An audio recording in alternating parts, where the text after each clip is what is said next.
Hello बंधुरा देखो आज के टक फुल दिए एक दारुण रेसिपि करब तो तुम्हारा देखते थाको ये रेसिपिटी आमी किभाबे बानालाम। टक फुलटा किन्तु अनेकटाई सुस्वादु खेते तो आमार तो भीषण ही भालो लागे तो भाबलाम आज के ये रेसिपिटाई बानिये तुम्हादेर साथे शेयर करी। तो जारा जारा टक खेते अनेकटाई बेशी भालोबासो तारा अवश्यई ये भिडियोटा देखते थाको, आशा करछि अनेकटाई बेशी भालो लागबे। और जरा टक खेते एकदमই ভালোবাসো না তারা কিন্তু এই রেসিপিটা দেখলে অবশ্যই টক খেতে ভীষণ ভালোবাসবে। বন্ধুরা এই গাছটা কিন্তু আমাদের বাড়িতে আছে, তাই আমি গাছ থেকে অনেকটাই টক ফুল পেড়ে নিলাম। তো টক ফুল দিয়ে আজকে একটা রেসিপি তৈরি করব। এর দুপুরে কিন্তু টক দিয়ে যে কোনো রেসিপি কিন্তু অনেকটাই বেশি ভালো লাগে, কিন্তু এই টক ফুল দিয়ে কিন্তু অনেকটা ছোট মাছের রেসিপি অনেকটাই ভালো লাগে। কিন্তু আজকে ছোট মাছ দিয়ে নয়, এভাবে স্বাভাবিকভাবে যেভাবে রান্না করা হয় ঠিক সেইভাবেই আমি আজকে টক ফুল দিয়ে টক রান্না করব। আর দেখো গাছ থেকে অনেকগুলো টক ফুল পেড়ে নিলাম।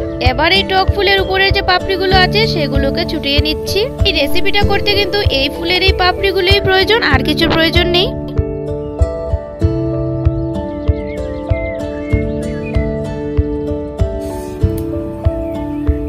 এবার একটা কড়াইয়ের মধ্যে সামান্য পরিমাণ তেল দিয়ে দিলাম, আর তেলটা যখন গরম হয়ে গিয়েছে আর এতে পুরনে কিছুটা শস্য দিয়ে দিলাম। এবার শস্যগুলো যখন কিছুটা লাল লাল হয়ে আসবে তখন এই ফুলের পাপড়িগুলো দিয়ে ভালো করে নাড়াচাড়া করে নেব।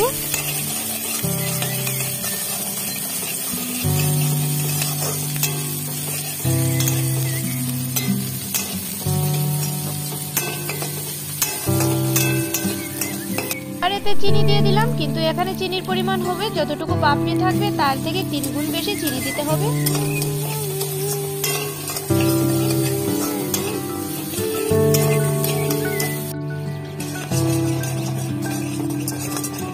দেখো চিনি দেওয়ার ফলে পাপড়িগুলো কি সুন্দর জেলির মতো হয়ে গেছে।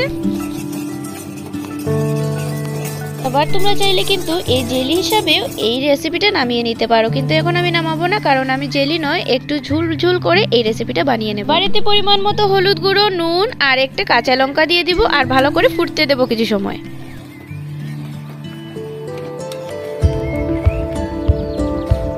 যখন ঝুলটা ভালো করে ফুটে আসবে তখন এর মধ্যে সামান্য পরিমাণ বাতাসা দিয়ে দেব। এবার আরো ফুটতে দেবো কিছু সময়। এবার 5 মিনিট পর নামিয়ে নেব, আর ঠান্ডা হওয়ার পর গরম গরম ভাতের সাথে পরিবেশন করব। এই রেসিপিটা কিন্তু খুব দারুণ লাগে খেতে, তো অবশ্যই তোমরা একবার ট্রাই করো, অবশ্যই তোমাদের ভালো লাগবে। আর ভিডিওটা যদি ভালো লেগে থাকে তাহলে অবশ্যই একটা লাইক কমেন্ট শেয়ার করো।